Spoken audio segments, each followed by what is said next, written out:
소유의 종말 제러미 립킨의 책으로 시작하겠습니다. 저도 늘 배워가면서 하는 거고, 이 제러미 립킨이라는 분은 정말로 많은 책을 쓰셨어요. 사실 이 소유의 종말이 거의 25년 전에 나왔던 것이 정말 놀랍죠. 2000년에 출판됐기 때문에 실제로 이 자료조사를 하는 거는 90년대 말이었어서 출판으로만 쳐도 23년 전에 나왔고, 99년 이때 조사한 걸로 봤을 때는 이제 25년 된 책이죠. 25년 전에 마치 지금 25년 뒤에 오늘을 보고 쓴 것처럼 너무나 정확하게 쓰여 있어서 많이 놀랍고, 이분이 더 유명했던 책은 이제 노동의 종말이라고 엔드 오브 워크인데요. 소유의 종말은 종말이라기보다는 더 에이지 오브 에세스라고 해서 접속의 시대라고 하는 겁니다. 영어권에서는 더 에이지 오브 땡땡이라고 하는 게 굉장히 유명하거든요. 왜냐하면 그 토마스 불핀치의 에이지 오브 신화의 시대 뭐 이렇게 해서 그 에이지 오브 땡땡이 굉장히 유명해서 아마 이분도 이제 그런 이름이 사람들한테 잘 기억될 거라고 생각해서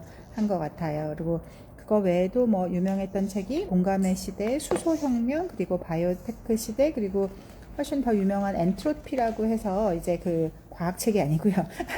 연력학 법칙을 이용해서 우리 인류의 역사나 앞으로의 미래를 또 예견한 책이고, 그래서 이분은 사회학자이자 미래학자이자 사회사상가 뭐 이렇게 여러 가지의 직함을 가지고 있습니다. 그래서 서구를 움직이는 브레인 중에 한 명이시고요. 원래 이제 한창 60년대 그때 했기 때문에 젊었을 때 오리지널 생각은 이제 사회주의에 굉장히 많이 공부를 하신 분이고, 중국이 지금 저렇게 경제 개발을 하는 거에도 많은 계획을 세워준 것으로 굉장히 이렇게 의미를 갖고 계시는 것 같아요. 유명한 책이 이 노동의 종말은 지금 30년 전에 나온 책인데 98년도에 나왔으니까 실제로는 지금 봐도 이 AI가 어떻게 구체적으로 우리의 삶에 파고들 건가를 어떻게 30년 전에 이렇게 정확하게 예측할 수 있었을까 싶을 정도로 25년 전에 정말 놀라운 거고, 물론 그 앞에 그 특이점이 온다 커즈와일에 대한 책도 이제 많이 인용이 되고 하고 있지만, 훨씬 더 커즈와일은 그 특이점이 온다에서 어떤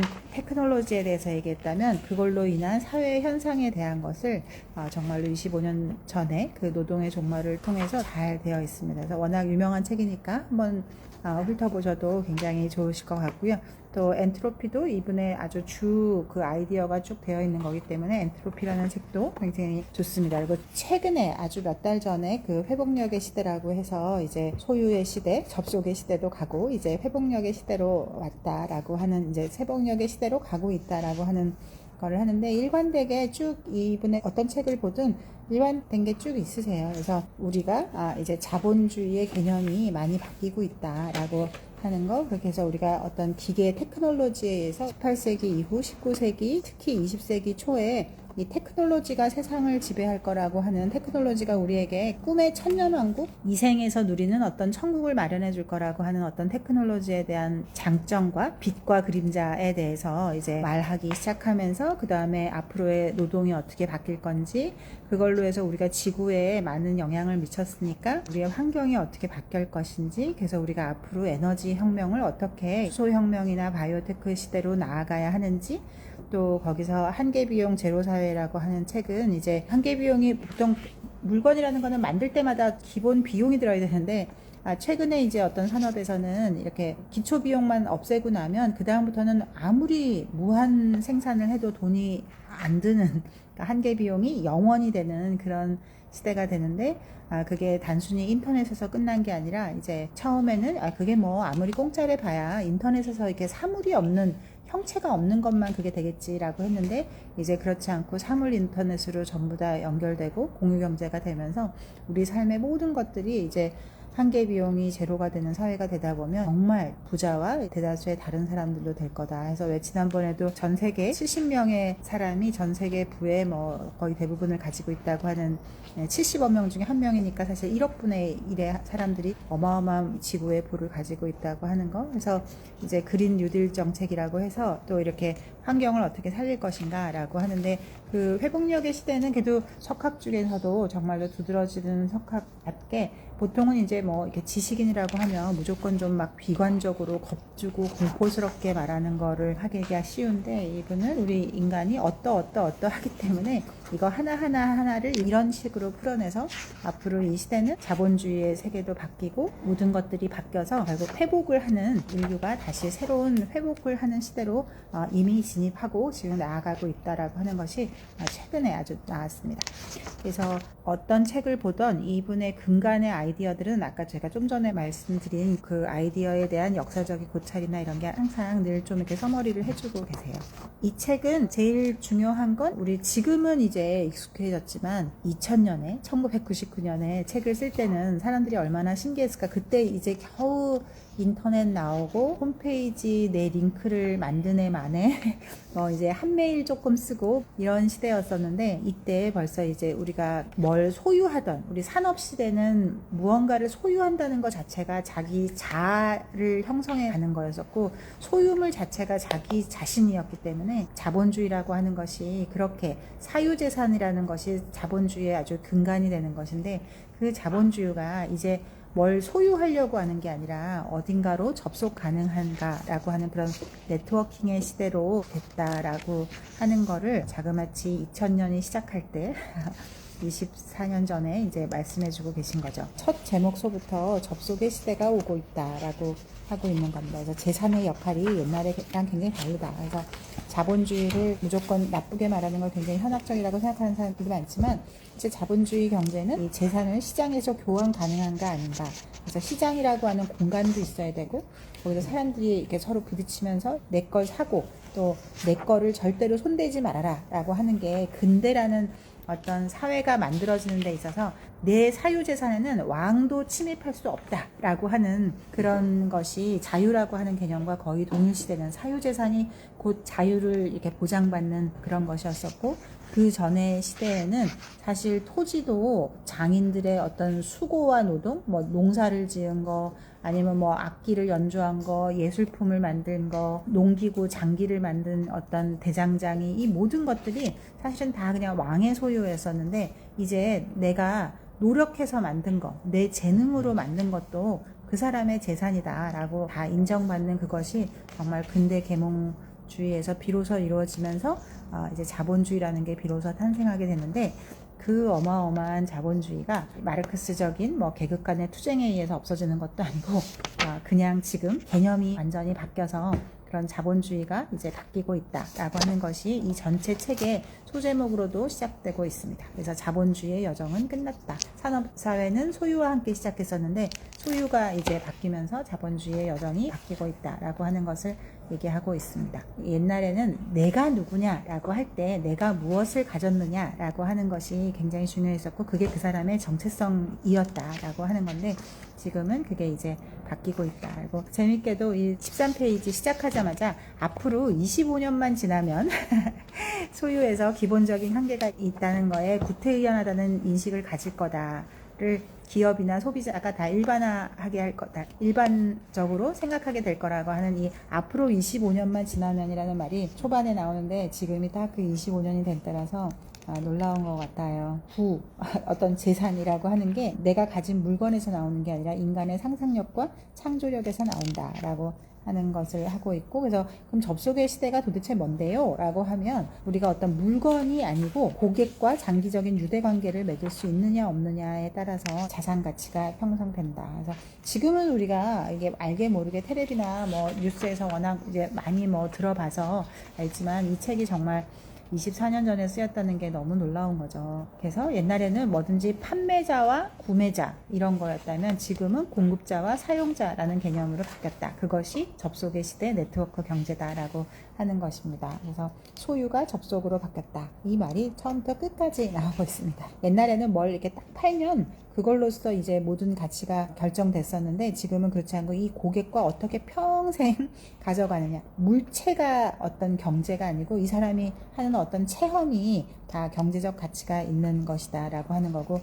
옛날에 노동이라고 했던 것이 이제 다 놀이가 될 것이다 라고 해서 모든 것에 오락이 들어가게 될 것이고 그것이 전부 다 유료화가 될 거다 하는 거. 당연히 공짜라고 느꼈던 그런 문화나 이런 것들이 다 이제 유료화 될 거다라고 하는 것을 말하고 있으세요. 그래서 옛날에 제품 생산에서 그것이 이제 서비스 산업이 되고 그 다음에 이 인간관계 자체가 이제 상품화가 되고 그러면서 문화적인 체험을 돈으로 사고 파는 그런 것에 대해서 하고 있고 여기서는 그런 어떤 물질에 대한 거를 근대라고 물질과 어떤 소유권에 대한 거를 근대라는 사회를 만들었다면 또 다른 세계로 가고 있기 때문에 이거를 탈근대 사회라고 했습니다. 그리고 새로운 변화는 항상 위기가 될 수 있기 때문에 거기에 대해서 우리가 준비하자라고 말씀하시는 것 같아요. 그래서 이렇게 그러면 뭐 소유라고 하는 게 이제 없어지고 체험이 다 상품화되고 이런 게 꼭 나쁘냐 하면 또 그런 것도 아니고 거기에 어떤 특징을 설명해 주려고 하는 거고 빛과 그림자를 다 설명해 주려고 아주 최선을 다해서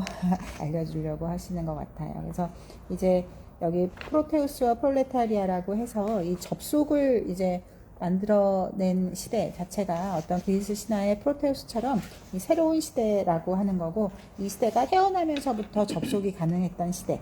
어찌 보면 Z세대, 알파세대, 얼마 전에 알파가 온다라고 하는 그 책처럼 태어나면서부터 접속이 가능했던 첫 번째 세대를 말하는 거고 이제 닷컴 세대라고 할 수도 있다라고 하고 있습니다. 그리고 모든 것이 이제 눈에 보이는 어떤 공간이 아니고 가상 공간으로 이어지고 문화가 자본이 된다. 그리고 사이버 스페이스라고 하는 것이 하나의 대기가 돼서 이걸 사람들이 다 연결하게 될 거다라고 말하는 이 전체적인 거를 이 개정판을 내면서 서문으로 한 번 더 얘기하고 있어요. 그래서 사유재산이라는 게 아까도 말씀드렸듯이 옛날에는 사유재산이라는 게 없었는데 다 그냥 왕의 거고 사실 알고 보면 그게 왕의 거 맞나? 그거 신의 거잖아. 신이 다 창조했으니까. 그래서 신의 거고 이렇게 하다 보면은 도대체 이게 누구 건지 알 수 없는 이 소유권 자체라는 개념이 별로 없었었는데 이제 처음으로 500년 전에 영국에서 이제 농사를 짓는 것보다 오히려 양털을 깎는 게 더 돈이 되니까 애매했던 땅들을 공공지처럼 썼던 그런 땅들을 사유화하는 인클로저 운동이 일어나면서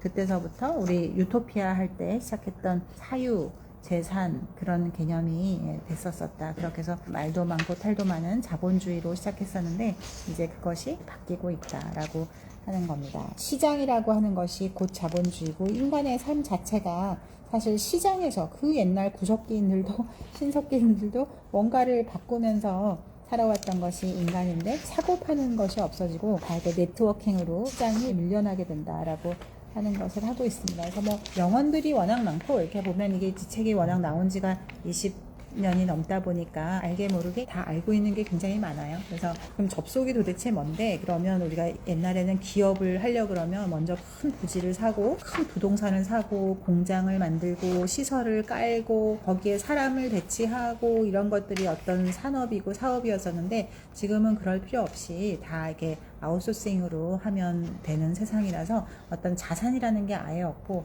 오히려 막 그 어마어마한 백화점을 가지고 뭐 호텔을 가지고 이런 자산을 소유한 사람들보다 그냥 그런 거 아무것도 없는 우버나 디즈니나 넷플릭스나 이런 것들이 훨씬 더 이제 자산 가치가 높아지는 거다. 그래서 자산의 어떤 기준이 옛날처럼 보이는 물체가 아니고 창조적인 아이디어라고 하는 거다. 사용하되 소유하지 말라. 네, 이거는 거꾸로 뒤집어 보면 옛날에 소유가 중시되던 산업시대에는 빌리지도 말고 빌려주지도 말라 그랬었는데 이게 이제 거꾸로 완전히 바뀌어서 사지 말고 사용만 해라 그렇게 한다는 겁니다. 아웃소싱도 그럼 처음에는 기계만 빌렸었냐 라고 했었는데 이제는 정말 우리가 상상할 수 있는 모든 것이 다 아웃소싱으로 되고 있어서 변화의 속도가 너무너무 빨라졌기 때문에 내가 뭐 공장 짓고 뭐 하다 보면 벌써 그 제품은 시장에서 퇴출되고 이렇기 때문에 그게 안 돼서 어떤 팀들이 그때그때 프로젝트성으로 모이는데 그거의 시작으로 할리우드 영화를 얘기하고 있으세요. 그래서 할리우드 영화가 옛날에는 아주 뭐 큰 대형 할리우드 회사에서 그 안에 모든 역할의 사람들을 가지고 있는 어마어마한 대기업이 영화사였었는데 영화가 이제 점점 반독점법도 하고 사람들도 이제 텔레비전에 영화가 밀려나고 하다 보니까 그렇게 해서 될 게 아니고 조명 제일 잘하는 사람, 뭐 의상 제일 잘하는 사람, 각본 제일 잘 쓰는 사람 이런 사람들이 프로젝트성으로 해서 이렇게 모여서 모였다가 헤쳤다가 다시 모였다가 하는 것들이 이 영화 산업에서 되는 걸 보면서 다른 사업들도 이제 바뀌게 됐다라고 하는 겁니다. 그리고 유명한 걸로 나이키는 운동화를 파는 회사가 아니고 개념을 파는 회사다라고 하는 거고, 이렇게 아웃소싱 계약은 점점 이제 미국에서도 노조의 힘이 줄어드는 배경이 되게 됐다라고 하는 겁니다. 그래서 유형의 자산만 생각하던 시대에서 무형의 자산을 중요시하는 시대가 됐다라고 해서, 마이크로소프트 같은 회사는 뭐 아무것도 눈에 보이는 실질 자산이 없는데도 훨씬 더 큰 가치를 받는 거는, 그 회사의 가치를 평가할 때 직원의 사기라든지 진취적인 지도력이라든지 회사의 창조성이나 혁신을 바탕하는 프로토 같은 것이 그 기업에서 훨씬 더 가치 있는 기업인지 아닌지를 하게 됐다라고 하는 겁니다. 그리고 드디어 우리가 물질을 넘어서서 정신으로 가는, 옛날에는 뭐 큰 게 더 좋고 그런 물질적인 거에서 새로운 시대는 비물질적이고 사색적이다. 84페이지에서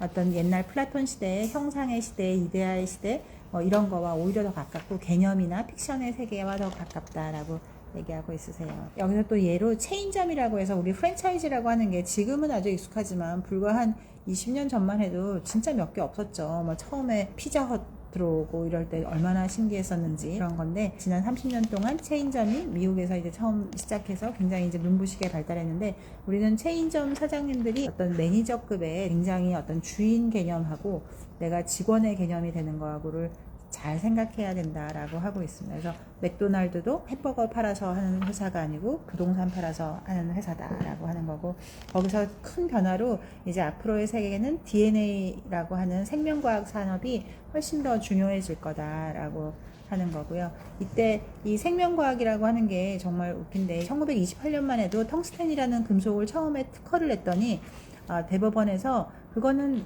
아주 과거부터 자연 상태에 있었던 거니까 발견이지 발명이 아니다 라고 해서 특허가 되지 않았었는데, 1987년에는 자연물질에 대한 것도 이제 특허가 된 거죠. 그래서 그거가 있었던 거는 맞지만 그거를 이제 상품화해서 어떤 지적재산권으로 하는 거는 발견한 사람에게 권리를 다 주는 것이 되어 있고, 이것이 문제가 되는 거는 이제 어떤 농산물, 이 전 세계에 한 4대 농산물 회사들이 유전자 조작을 다 해서 이 종자를 파는 것이, 옛날엔 당연히 종자를 받았으니까 거기서 뭐 해서 그 사과 씨를 다시 뿌리면 다 내 거 아닌가? 이렇게 당연히 옆집에서 종자 빌려다가 이렇게 하는 거였었는데, 지금은 그렇지 않고 그 종자를 1년씩만 대여하는 거고, 만약에 그 종자를 함부로 파종하면 무조건 법에 걸리게 되어 있다, 이렇게 형사처벌을 받게 되어 있으니까 그거를 전 세계 농민들한테는 앞으로 굉장히 큰 일이 될 거다라고 해서, 이 지적재산권이 굉장히 전 세계 아주 소수의 사람한테만 갈 수 있고, 전 세계의 대다수의 사람은 이런 지적 소유권에서 이제 배제될 것이다 라고 하고 있습니다. 그리고 헨리 포드가 맨 처음에 차를 만들 때는 자동차를 산다는 게 이제 성인이 됐다는 통과 의례 같은 거였었지만, 이제는 아무도 차를 사지 않고 임대를 한다. 왜냐면 이 차가 엄청 좋아 보여서 샀는데 벌써 한 6개월만 타면은 더 좋은 차가 나오고 하기 때문에 혁신의 이 주기가 너무 빨라져서 이렇게 되지 않을 수 없었다라고 하는 것을 하고 있습니다. 119페이지에 보면 아까 말했듯이 내가 노동으로 한 거, 나의 재능도 다 어떤 사유재산이 된다고 하는 것이, 이 존 로크의 시민정부론 1670년 이제 1700년도가 시작되는 이 로크의 자연권 이론이 여기로부터 이제 사유재산이 됐고, 그거를 어떻게 더 하느냐는 아담 스미스가 이제 시장의 역할에 대해서 얘기해 줬었다라고 하는 거. 그리고 이코노미라고 하는 게 이 가정 경제를 꾸린다는 그리스어 오이코스에서 시작됐다라고 하는 어원도 뭐 아주 박식한 모든 분야가 다 쓰여져 있습니다. 그래서 더 중요한 걸로 이제 넘어가면 129페이지에 모든 것이 이제 플랫폼 사업화되고 있다라고 하는 건데,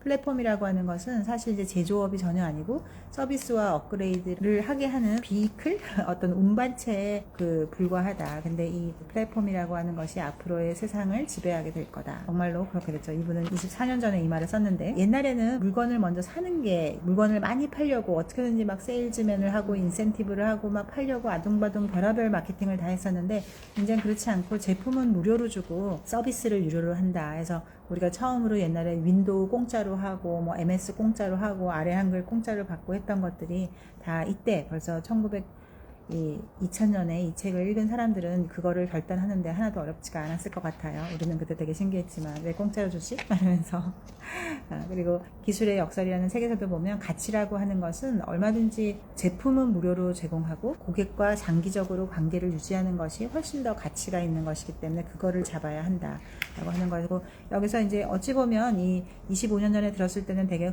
섬찟한 말이었을 수도 있는데 145페이지에 보면 우리 인간의 모든 경험이 다 상품화될 수 있다라고 하는 겁니다. 그래서 우리가 뭐 진짜 옛날에는 동네 어디 가서 놀고 공터에서 놀고 이렇게 모든 것이 어떤 공공시설 같은 거였었는데 지금은 학원 뭐 그런 동호회, 그래서 어디에 이렇게 소속돼야지만 그거를 할 수 있는 그런 접속의 거고, 이 뒤쪽에서 이렇게 쭉 나오지만 사실 이제 옛날 18세기, 19세기 전만 해도 사람들은 굉장히 이제 신분 제도도 있고 그렇게 해서 어디를 갈 수 있는 자유, 내가 어디에 공공 장소라고 하는 것이 나라에 이제 부가 생기면 나라가 잘 살게 되면 거기에 이제 공공 장소를 만들어서 일반인들이 누구나 거기에 갈 수 있게 하는 것들이 굉장히 중요하고, 왜냐면 처음에는 계급에 의해서 어떤 사람은 넌 여기 오면 안 돼. 뭐 인종차별이 됐건 신분의 차별이 됐건 너는 여기 오면 안 돼 라고 하는 그런 거에서 끝없이 자유의 토장을 통해서 이제 우리가 모든 공공장소에 갈 수 있는, 남으로부터 배제당하지 않을 그 권리를 쟁취하는데 긴 세월을 우리 인류가 했었는데, 이제 다시 어떤 접속의 시대로 해서 내가 어디를 가려면 뭔가 거기에 이제 접속될 수 있는 권리를 가져야 되는데 그거를 어떻게 할 것인가 하는 거에 대해서 하고 있습니다.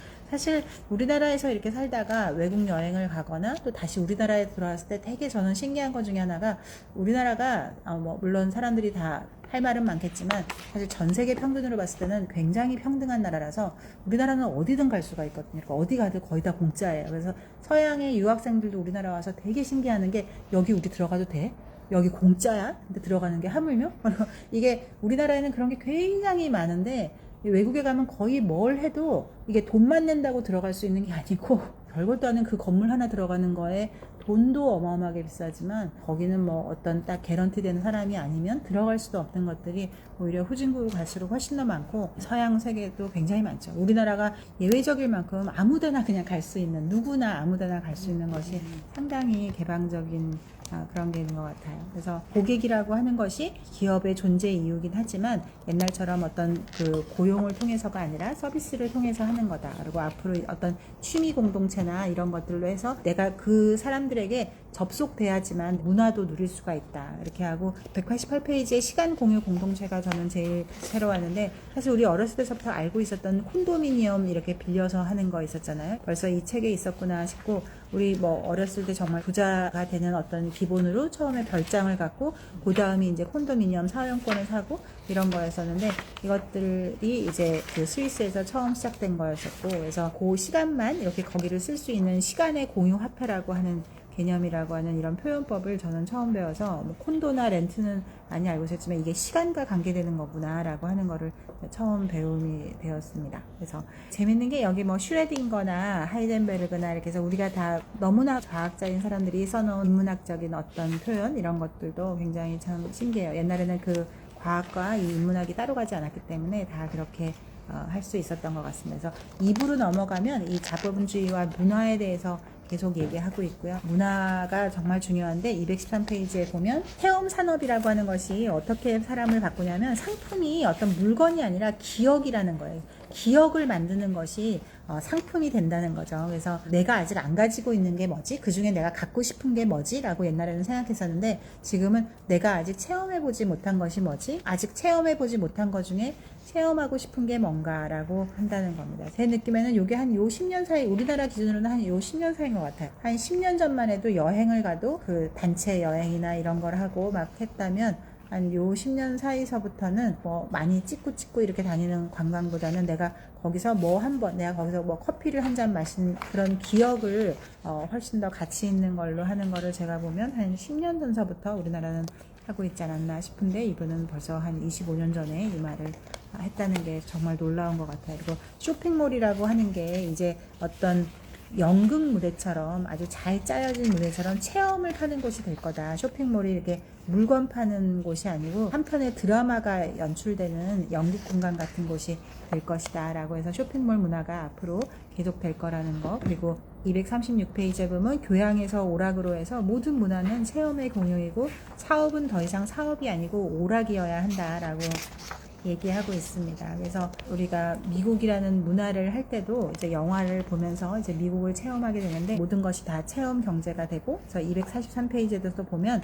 새로운 시대의 주역은 근면이 아니라 창조다라고 해서 이제 산업 시대는 뭐든지 부지런하고 아끼고 뭐 이런 것들이 굉장히 큰 덕목이었다면 지금은 창조적인 것이 근면한 것보다 훨씬 더 중요하다라고 해서 뭐 지금은 많이 들어본 말인데 이때는 정말 놀라운 것 같아요. 287페이지에서도 보면 인간의 행동을 지배해온 현실 원칙은 이제 버림받았고 앞으로는 쾌락 원칙이 군림할 것이다. 그래서 놀이문화, 오락문화 이런 것이 굉장히 중요하고 근대의 핵심이 근면이었다면 탈근대의 핵심은 유희다라고 해서 288페이지 맨 아래에 이렇게 또 정리해주고 있으세요.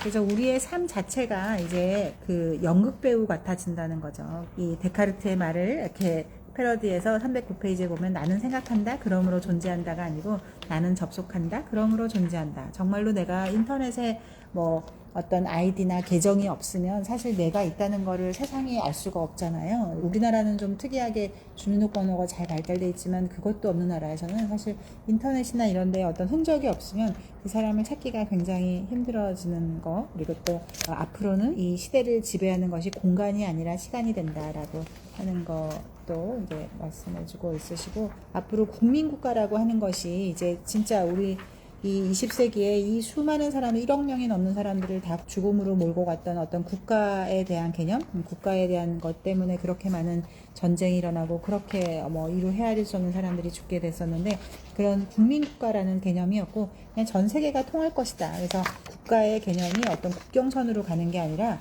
이 시스템, 통신 시스템을 타고 쫓아갈 것이다 라고 하는 것에 대해서도 얘기하고 계세요. 앞으로는 이제 시장이라고 하는 거, 정부라고 하는 거, 문화라고 하는 것을 뭐 제1부문, 2부문, 3부문 이렇게 해서 이 세 가지가 어떻게 유기적으로 역할할 것인가 해서 그런 문화가 앞으로 또 정치화될 수도 있다라고 하는 것에 대해서 이렇게 얘기하고 있습니다. 그 384페이지에 보면 호이징가라고 하는 역사학자가 처음으로 이 놀이가 사회를 만드는데 굉장히 중요한 역할을 했다고 해서 호모 루덴스, 놀이하는 인간에 대해서 이제 얘기했다라고 하는 겁니다. 사회생활은 이제 앞으로 끊임없는 게임이 될 것이다 라고 얘기하고 있으세요. 그래서 맨 마지막에 보면 접속의 시대에는 392페이지에 타인과 맺는 가장 기본적인 인간관계를 과연 어떤 방향으로 재설정하고 싶은가 하는 물음을 해야 된다. 그리고 우리가 단순히 어떤 접속권을 얻느냐의 문제가 아니라 어떤 유형의 체험과 세계가